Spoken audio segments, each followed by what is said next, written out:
This is a story about quiet courage. It begins with a man who felt lost in the noise of a busy city. Tired of routines and meetings, Daniel longed for something real, something peaceful. He didn't know exactly what he was looking for, but he knew he needed a change. And so, he packed his bags, left behind the city lights, and followed a quiet dream. What he found in the little town of Willow Creek wasn't just a place to live. It was a place to feel, to grow, and to connect. Through kindness, coffee, and conversations, Daniel would discover a new beginning, not only for himself, but for others too. This is the story of the Willow Café. Chapter 1: The Decision. Daniel sat by the window of his small apartment in the city, staring at the gray clouds above the buildings. He had been working in marketing for almost 10 years. Every day felt the same. Wake up, coffee, work, meetings, emails, go home, sleep. He used to love the energy of the city, but now it just made him feel tired. Daniel reached for his notebook, the one he always carried in his backpack. He opened to a page he had written weeks ago. At the top of the page were the words, "What do I really want?" Underneath, he had listed a few things: peace, nature, purpose, connection. Daniel had been thinking about leaving the city for months. He dreamed of a small town, a simple life, and maybe even opening a small cafe. It sounded crazy. He had no experience running a business. But something inside him said, now or never. That night, Daniel made a decision. He would quit his job, leave the city, and follow the idea that kept whispering in his heart. He didn't know exactly what the future held, but for the first time in a long while he felt alive. Chapter 2: The Move. 2 weeks later, Daniel packed his things into boxes. He sold or donated most of what he owned. It felt good to let go of so much. He kept only the essentials: clothes, books, his laptop, and his notebook. The small town he chose was called Willow Creek. It was quiet, with a river, trees, and friendly people. Daniel found a little house for rent on the edge of town. It had 1 bedroom, a tiny kitchen, and a garden full of wildflowers. On his first morning there, Daniel woke up to birds singing. Opened the window and breathed in the fresh air. Everything felt new. Everything felt possible. He walked around town, greeting neighbors and asking about places to eat. At the corner of Main Street, he saw an old bakery that had closed down. A sign in the window read, "For rent." Daniel stared at it for a long time. His heart beat faster. Could this be it? He took a photo of the sign and called the number. An older woman answered. Her name was Mrs. Whitaker, the owner of the building. They agreed to meet the next day. That night, Daniel lay in bed, unable to sleep. His mind was full of ideas: how the cafe would look, what kind of coffee to serve, what name to choose. He smiled to himself. For the first time in years, he felt excited about the future. Chapter 3: The Meeting. The next morning, Daniel walked to the bakery with a notebook in his hand. The building looked even older up close, but it had charm. A cat sat on the front steps, licking its paws lazily. Daniel smiled and knocked gently on the side door. A few seconds later, the door opened. "You must be Daniel," said a warm voice. Mrs. Whitaker stood there, small in size but with a strong presence. She wore a blue cardigan and glasses, and her gray hair was neatly tied back.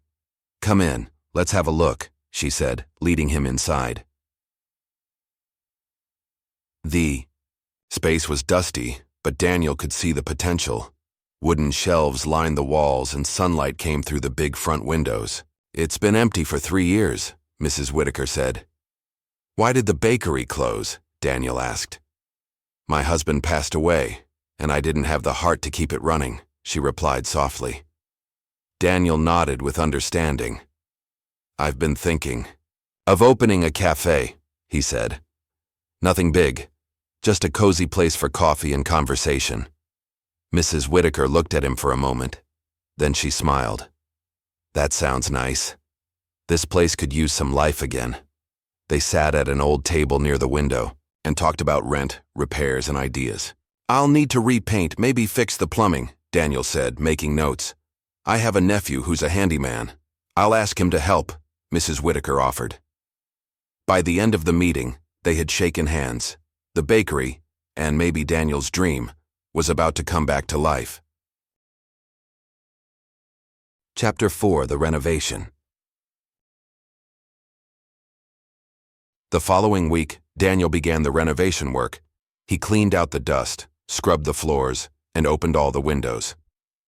The air slowly changed from musty to fresh. Mrs. Whitaker's nephew, Sam, came to help. Sam was in his 40s, tall and cheerful, with strong arms and a good heart. "So you're the guy with the dream," Sam said, shaking Daniel's hand. "That's me," Daniel laughed. They worked together every day. Daniel painted the walls a warm cream color. Sam fixed the pipes, installed new lights, and repaired the broken windows. Neighbors stopped by to peek in. "Are you opening something?" "One," woman asked. "A cafe," Daniel replied. "It'll be cozy. Come by when it opens." Everyone smiled and offered encouragement. One man even brought fresh eggs from his farm. In the evenings, Daniel sat in the empty cafe with a cup of tea. He imagined music playing softly, people talking, and the smell of fresh coffee. It made him smile every time. After 2 weeks of hard work, the cafe was almost ready. Daniel hung a new sign above the door. Willow Café. It felt right, simple, peaceful. He stood outside, looking at the sign and taking a deep breath. His dream was becoming real, one step at a time. Chapter 5: Grand Opening. The morning of the grand opening arrived. Daniel woke up early, nervous and excited. He brewed a fresh pot of coffee and stood behind the counter. The sun shone through the big windows, lighting up the wooden tables and chairs. At 8 a.m., the bell above the door rang. The first customer was Mrs. Whitaker. She wore a bright scarf and carried a small flower pot. "For your counter," she said with a smile. "Thank you. You're my first customer," Daniel replied. "Then I'll have the honor of the first cup," she chuckled. Slowly, more people arrived. Some came out of curiosity, others because they had heard from neighbors. Daniel smiled, greeted everyone, and served coffee and simple pastries. Laughter and conversation filled the room. By noon, every table was full. A musician from town played soft tunes on a guitar. Children drew with crayons in the corner. "This is exactly what this town needed," a man said to Daniel. Daniel's heart was full. He looked around and saw everything he had dreamed of. That night, after everyone had gone home, Daniel sat alone in the cafe. The lights were soft, and the room smelled of coffee and happiness. He wrote in his notebook, "Today was the beginning of something beautiful." Chapter 6: Special Guests. The next week, the cafe continued to be busy. Locals came in for their morning coffee and stayed to chat. One afternoon, a young couple walked in, carrying backpacks and speaking softly in French. Daniel greeted them with a smile. "Welcome. First time in Willow Creek?" he asked. "Yes," the woman replied. "We're traveling across small towns." Daniel offered them coffee and pastries. They sat by the window, enjoying the quiet. As they left, they thanked Daniel in both French and English. That evening, an older man came in with a camera around his neck. "I'm a writer," he explained. "I'm working on a book about hidden gems in the countryside." He took photos of the cafe, the people, and even the flowers by the window. "This place has heart," he said. Daniel felt proud. A few days later, a small group of college students stopped by. They were on a road trip and looking for a quiet place to rest. Daniel shared stories about the town and offered them free refills. The cafe became more than just a business. It became a meeting place. People from different backgrounds, languages, and lives shared moments there. And Daniel, once a tired city worker, now found joy in every cup he served. She smiled. tears in her eyes. From that day on, Margaret came to the cafe every morning. Sometimes she talked, sometimes she just wrote. And Daniel learned that sometimes the best thing you can do for someone is simply to listen. Chapter 7. A Lesson in Listening. One quiet morning, a woman in her 60s came into the cafe. She wore a brown coat and carried a notebook. "Good morning," Daniel greeted her. "Morning," she replied softly. "Do you mind if I sit by the window?" "Not at all. That's the best seat," he said. She ordered black coffee and sat in silence, writing slowly in her notebook. After a while, Daniel brought her a cookie. "On the house," he smiled. She looked up surprised and smiled back. "Thank you. It's been a long time since someone did something kind for me." Daniel sat down across from her. "Would you like to talk?" he asked gently. She nodded slowly. Her name was Margaret. She had lived in Willow Creek her whole life. She used to be a teacher, but after her husband passed away, she rarely went out. "This cafe reminds me of the school library," she said. "Warm and full of stories." Daniel listened. Really listened. Margaret spoke of her students, her garden, and how silence had become her closest companion. When she finished, Daniel said, "You're always welcome here. Anytime," she smiled, tears in her eyes. From that day on, Margaret came to the cafe every morning. Sometimes she talked, sometimes she just wrote, and Daniel learned that sometimes the best thing you can do for someone is simply to listen. Chapter 8. The Language Exchange. One Friday afternoon, a young woman named Lena entered the cafe. She was holding a book titled English for Everyday Life. Daniel noticed and smiled. "Are you studying English?" he asked. Lena nodded. "I'm from Brazil. I moved here 2 months ago." "Welcome. Would you like some coffee while you study?" Daniel offered. "Yes, thank you," Lena said, smiling. She sat near the bookshelf and opened her notebook. Daniel had an idea. That evening, he posted a sign on the wall. Language exchange. Every Wednesday at 6 p.m. The first week, only 3 people showed up. Lena, a French tourist, and an elderly man learning Spanish. They sat around a table and practiced short dialogues together. Daniel served tea and cookies, listening and joining when needed. Week by week, more people came, locals who wanted to practice English, travelers eager to share their language, and students who needed support. The cafe turned into a little classroom full of laughter and learning. One night, Lena stood up and said, "I used to be afraid to speak, but now I feel more confident." Everyone clapped and cheered. Daniel looked around and thought, this is more than coffee, this is connection. Chapter 9. The Rainy Day. One Monday morning, dark clouds gathered over Willow Creek. Rain poured down, tapping on the windows like a gentle drum. The streets were quiet, and few people ventured outside. Inside the cafe, Daniel lit a few candles to warm up the space. Only a couple of regulars came in, shaking off their umbrellas and ordering hot drinks. Daniel didn't mind the slowness. He enjoyed the calm, the way the rain softened the world outside. Around noon, a boy about 10 years old entered, soaking wet and shivering. "Are you okay?" Daniel asked, hurrying over. I missed the bus," the boy replied. Daniel brought him a towel and a cup of hot chocolate. "My name's Daniel. What's yours?" "Eli," the boy said. "I was going to the library, but it's closed." "Well, this place has books too. Want to read while you wait?" Eli nodded and picked a book from the shelf. He sat near the fire, sipping cocoa and reading. Daniel watched him quietly, feeling a deep sense of peace. Hours passed, and the rain slowed.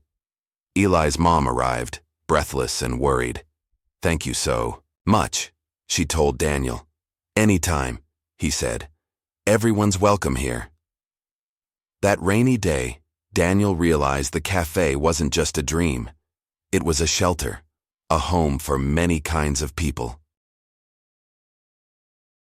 Chapter 10. The Recipe Book. One evening, while closing the cafe, Daniel found an old box behind the counter. It was covered in dust and tied with a faded red ribbon. Curious, he opened it and discovered a thick notebook inside. On the first page, written in neat cursive, were the words, "Whitaker Family Recipes." Daniel sat down at a table and began to read. There were recipes for pies, cookies, breads, and drinks. Notes in the margins shared memories. Made this for Peter's birthday, or Grandma's favorite treat. Daniel was touched by the history in those pages. The next morning, he showed the book to Mrs. Whitaker. Her eyes filled with tears. "I thought it was lost forever." "Would it be okay if I tried some of these recipes in the cafe?" Daniel asked. She smiled. "I'd be honored." That week, Daniel baked his first Whitaker apple pie.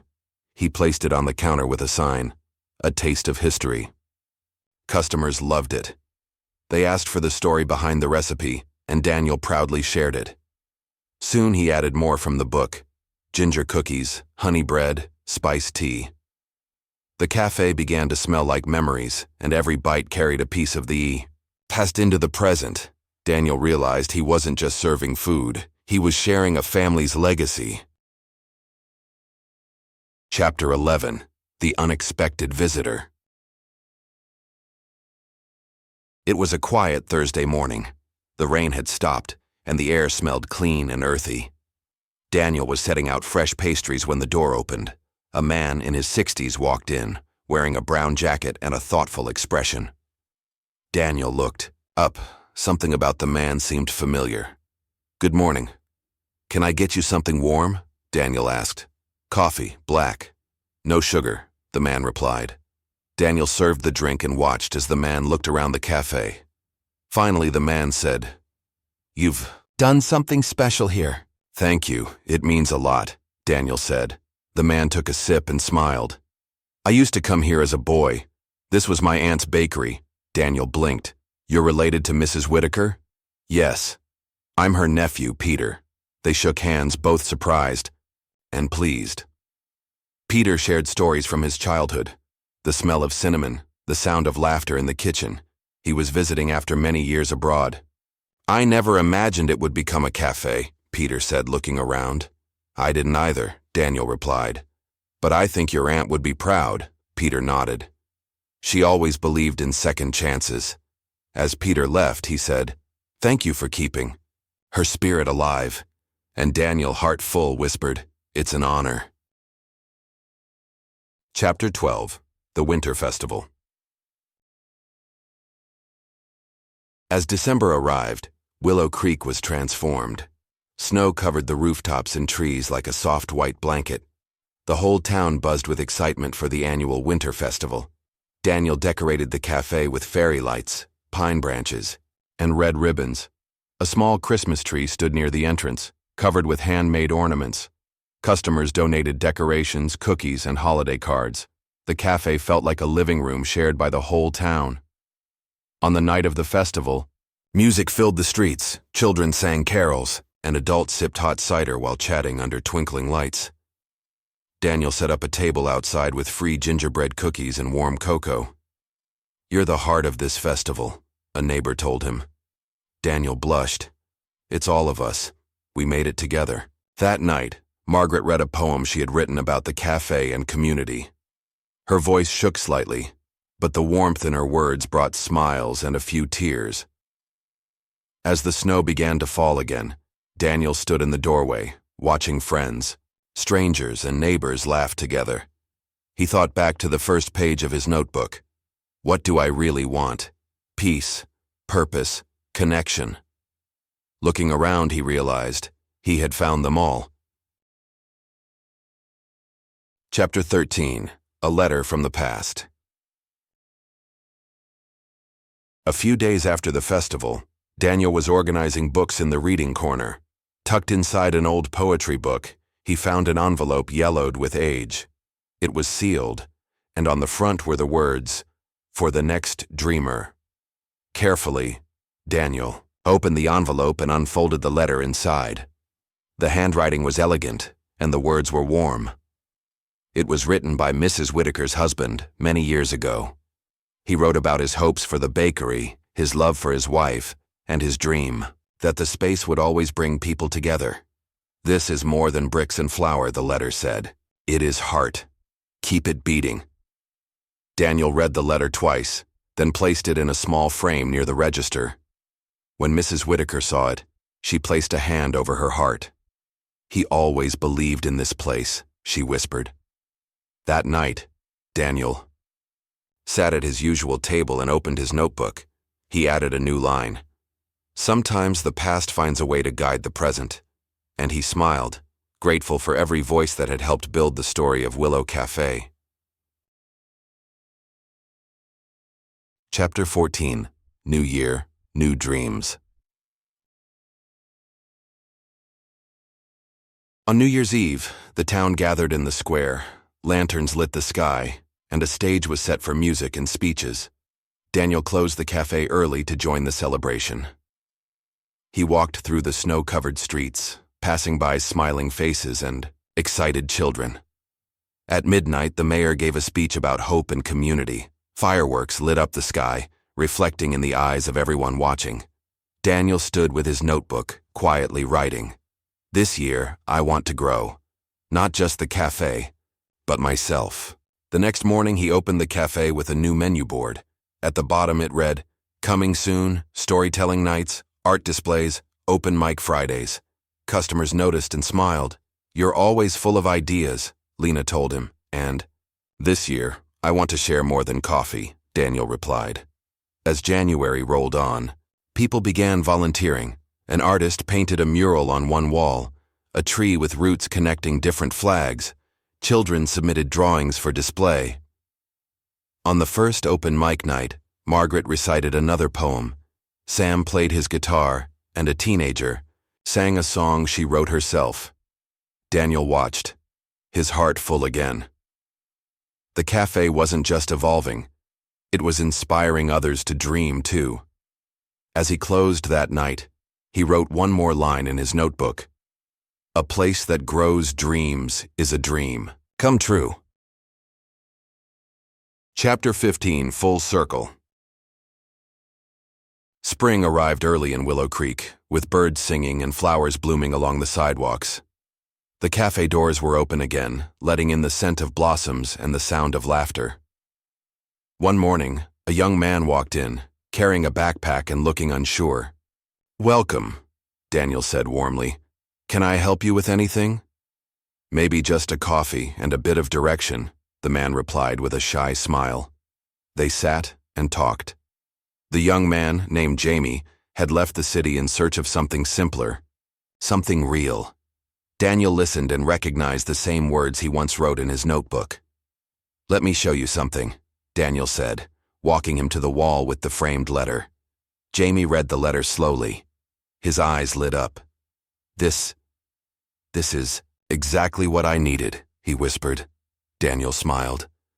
"Everyone needs a place to begin again." In the weeks that followed, Jamie became a regular. He helped in the kitchen, joined the language exchange, and even read poetry at open mic night. One evening he said to Daniel, "This cafe saved me." Daniel looked around at the full tables, the warm lights, the familiar laughter. "It saved me too," he replied. That night Daniel opened his notebook once more. He wrote one final line. "Sometimes, the place you create to heal yourself becomes a home for others." And with that, the story of Willow Café came full circle.